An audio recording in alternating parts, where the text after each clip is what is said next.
Welcome to Illuminati Silver. We tell you the truth about silver. Today is Sunday the 16th of June 2019 and we are reporting on India's retaliation against the United States for removing its favourable status on trade tariffs.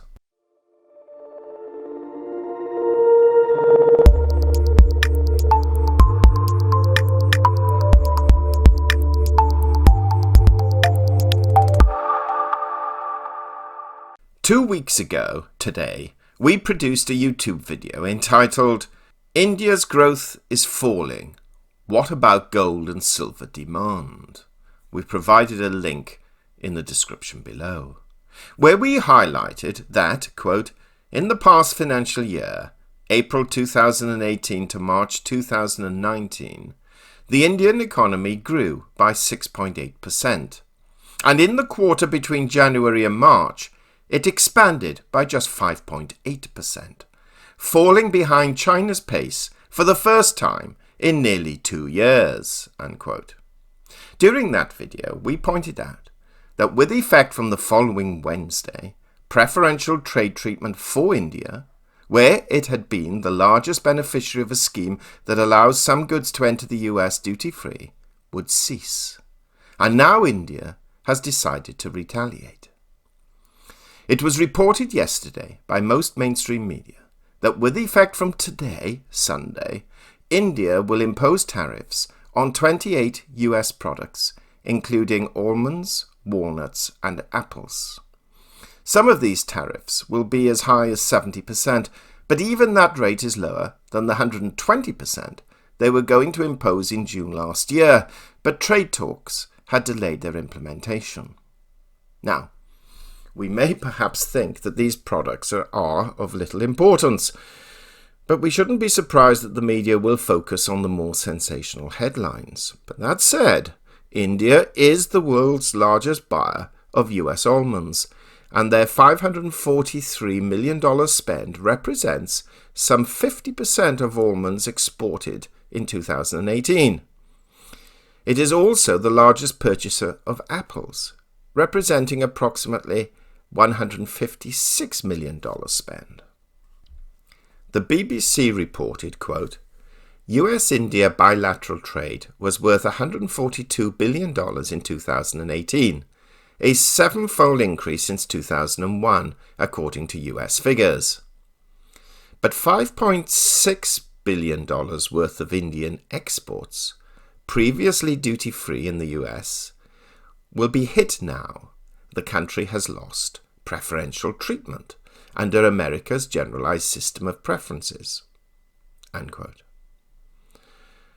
Now, $142 billion is a sizable amount, but it is small when compared with the trade carried out with China, but the growth is impressive.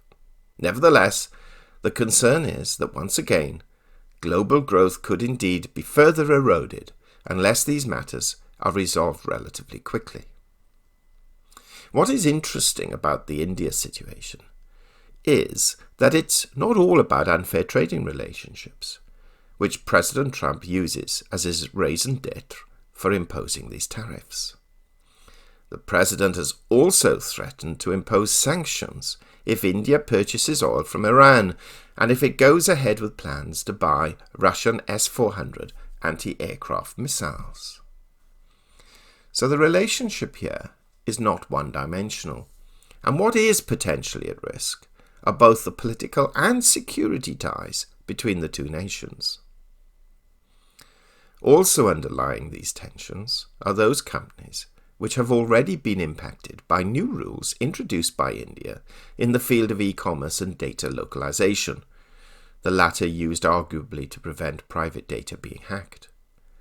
These companies affected include Amazon, Walmart, MasterCard, and Visa, among many others.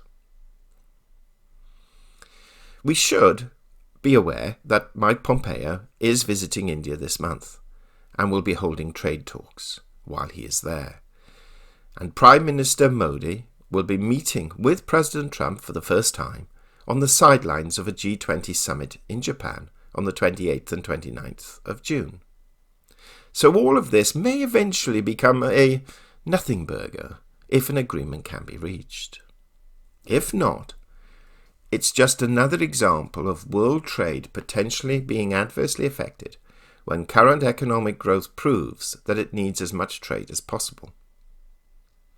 Whilst we are optimistic that these matters will be resolved, and that some, for example China, may take some time, it is in everyone's interests to resolve them as quickly as possible. And so the tensions currently experienced will, or at least should, eventually be ameliorated. What do you think? Do share your thoughts. We hope you have found this video interesting and informative, and if so, please give it a thumbs up and share it on social media. Please ensure that you have subscribed to our channel and press the bell sign so that you are notified of any future videos. Also, kindly visit our website at illuminatisilver.com, and if you haven't already done so, please subscribe either as a free or paying member for regular email updates and offers. Disclaimer: Illuminati Silver owners come from a background of banking, international wealth management and economics. Having now retired from these worlds, we are not qualified to give investment advice. Therefore, this and other productions must not be deemed to be giving such advice and merely represent the personal views of its owners.